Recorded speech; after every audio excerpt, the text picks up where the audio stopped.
Gus Yahya sebut PBNU tak terkait kasus korupsi Gus Yakut. Pengurus Besar Nahdlatul Ulama, PBNU, menegaskan tidak memiliki keterkaitan dengan kasus hukum yang menjerat mantan Menteri Agama Yakut Holil Qomas atau Gus Yakut. Gus Yakut diumumkan KPK menjadi tersangka karena menyalahgunakan wewenang membagi kuota haji tambahan sebanyak 20.000 jemaah dari pemerintah Arab Saudi secara tidak proporsional.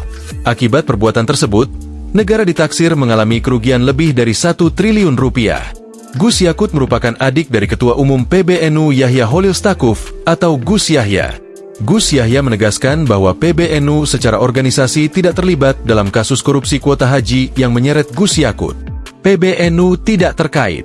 Tindakan individu tidak mewakili organisasi, tutur Gus Yahya dalam keterangan pers, Jumat, 9 Januari 2026. Sebagai kakak kandung, Gus Yahya mengaku penetapan Yakut sebagai tersangka dalam kasus dugaan korupsi kuota haji dirasakannya secara emosional. Sebagai kakak tentu secara emosional saya ikut merasakan, ucapnya. Meskipun begitu, ia menyerahkan sepenuhnya proses hukum kepada yang berwenang dan tidak akan mengintervensi kasus yang menjerat Yakut. Tapi masalah hukum terserah proses hukum. Saya sama sekali tidak ikut campur, kata Gus Yahya. Sementara Sekretaris Jenderal PBNU Amin Said Husni menegaskan Gus Yakut bukan pengurus PBNU.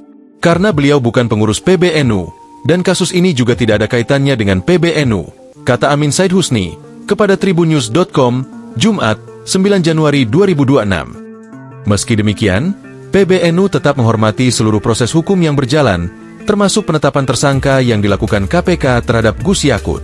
Amin menegaskan, PBNU mendukung penuh penegakan hukum yang profesional, objektif, dan berkeadilan.